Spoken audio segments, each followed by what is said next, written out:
Steve and Jill here. Hello. Welcome to the Land Academy Show, entertaining land investment talk. I'm Stephen Jack Butala. And I'm Jill DeWitt, broadcasting from sunny, like my shirt, yellow, sunny Southern California. Today, Jill and I talk about starting with a budget. It is imperative that you start all of this stuff staring at a blank, blinking Excel spreadsheet. I have a funny story. I can't express it enough. Should you tell it now? Yes. All right. I have a funny story real quick about a budget. My mom let my dad handle the budget for a brief time during their marriage. It was the funniest thing. Oh, no. Yeah, it was only a short time that he did this, because here's Dad's way of doing the budget. When the money came in every month, all the fun stuff happened. Trips got planned, we bought things, we had all this stuff, and then at the end of the month, Dad would sit down and try to pay the bills with what was left over. And as you can imagine, it was a disaster. Yep. It was a disaster. So she took that away. And the other thing she took away, which was actually kind of funny though. She took it away. She took it away. Like your mom. It's awesome. Not your mom, but like a mother. So this, by the way, this is important, because I had to learn this whole budget thing, because I am way more like my dad than I am like my mom. And so that's the way I want to do too. I'm like, well, I got the money now, I can afford it. It's like, hold on a moment, we got to take care of important stuff too. So the other thing I have to say, because this is funny, this is important, was grocery shopping. I loved grocery shopping with my dad. We bought ding dongs, we bought root beer, we bought popcorn. There were no fruit and vegetables. No way. It was all the good stuff. So my mom took that away from Dad too. So you know, I gotta think.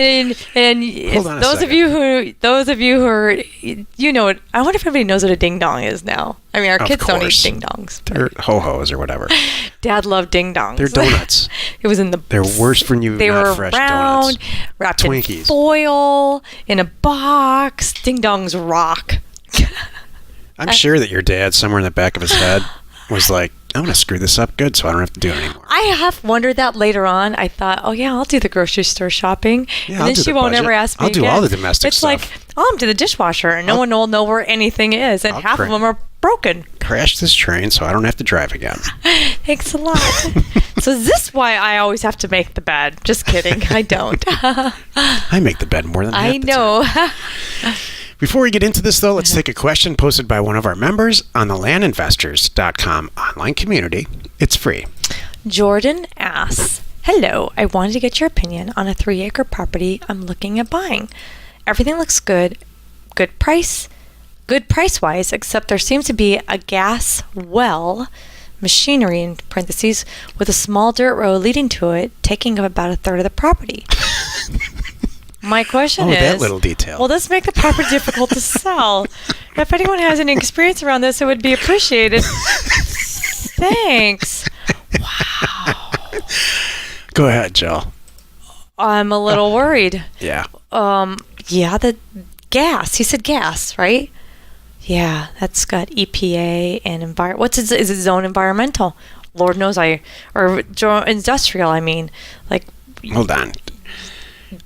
You found a piece of property that has probably a functioning gas well on it with a huge company behind it that's leasing the property from the current owner.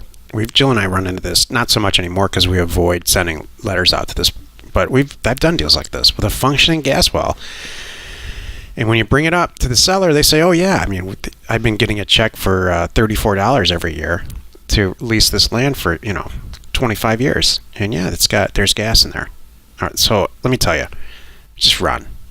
Yeah. Unless you want to be in the energy business and get all into that. And there are some people that love it.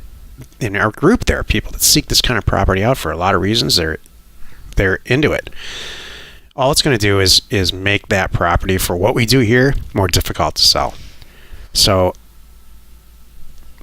I know that there's a sentiment about oil and gas and how profitable it can be, and there's a rich history in Texas and California about all of this, and all of that's true.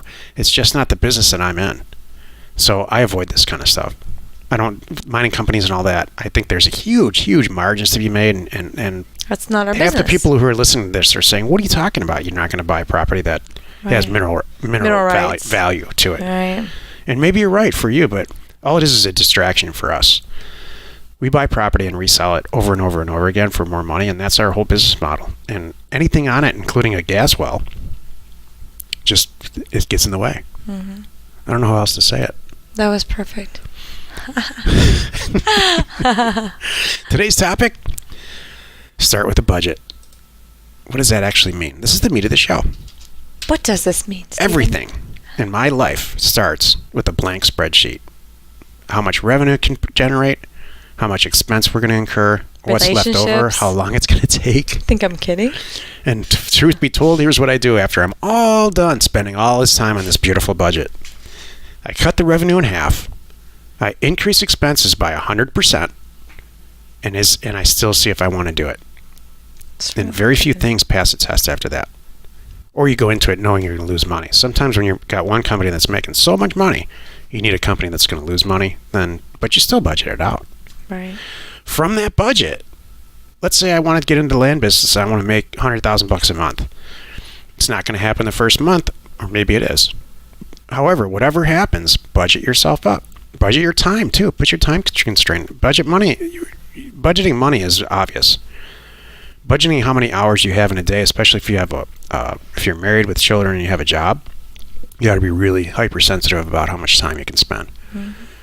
It's all possible. We have multiple success stories in our group, in our groups now. There's groups who have gotten over this. Every single one of them have sat down and microscopically managed and followed a budget. I see the value in this for two reasons. One, you want to, like what you just said, you want to, A, make sure it works, and B, you need to really fully assess what you need to contribute here. And is this going to be realistic for you? Because I like that. Because not just the money part of it. All right, I know what I got to put in to get this out of it. The extra piece that you added that really sings to me is my time. Do I really have the time to do this? Okay, if I want to make this much money a month, I've got to flip these many deals. And I need to flip these many deals. I need to send out this much mailer. If I need to send out this much mailer, beautiful. I have to spend this much time putting together a mailer, backwards. And that means I need two full 8-hour days in my study. Am I willing to give up that weekend? All the things you have to do to get to that point. And it's not that you can't do it. You just need to go. You want to go into it with your eyes open. And by the way, please share this with your family. And the people important to you, get them all. That's my other thing too. Everybody's got to be on the same page. So here's an example. I'm going to keep this real simple. Let's say you do want to make $100,000 a month, and you've already spent 6 months learning, and you've gone through the programs that we have, and you've done a lot of research, and maybe you flipped a few houses already. So you're bringing that to the table, and you know what you don't want to do. You don't want to renovate a house anymore. And you want to make $100,000 next month. Well, you know that you have to send out about 4,000 to 5,000 letters, and they have to be priced right. But let's say you're past that. So now you're sending out 4,000 to 5,000 letters in Southern California for houses that are 1.2 to 1.5 million. And your whole goal is to buy a property for 1.2 off market, completely off market, and somebody's in a situation where you're getting it for a good deal. And then to resell it on the MLS immediately for $100,000 more, $110,000 or $20,000 or $30,000 after fees. And then you want to do it over and over again. You want to do one of those a month to make $1.2 million a year. Very, very realistic goals for the right person. Right. So you only have Sunday to do this. You got a real job and all this. It's all possible. Mm-hmm. Absolutely possible. It just takes a bunch of planning. And you have to contingency plan for when things don't work. Right. Budget a cushion. But for me, budgeting takes all the stress out of it. But you're right. You know what's interesting though? I like what you're saying when you described your budget in the beginning, where you talked about then I double my expenses and I say I'm going to make half as much, and I just have to make sure that all works. So if I screw it all up, I'm still going to be okay. Let's make $50,000. That's so healthy. Number one, and then number two, budgeting your time in your life. You need to plan on, something's going to come up at least, 25% of the time, or That's right. whatever you budget. Be ready for it, because the last thing you want to do is be behind and kicking yourself, right? And throwing up your hands and saying I'm a failure, I can't do this. No, budget for it. Things happen.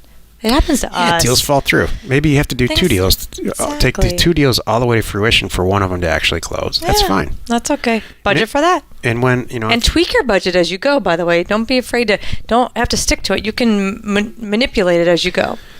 yeah, if you like to watch sports on Sunday, knock that out. Don't knock out time with your kids and stuff, especially if they're little. So it's just, all I'm saying is if you really sit down and budget it out and be flexible, because it never actually happens how you think. Right.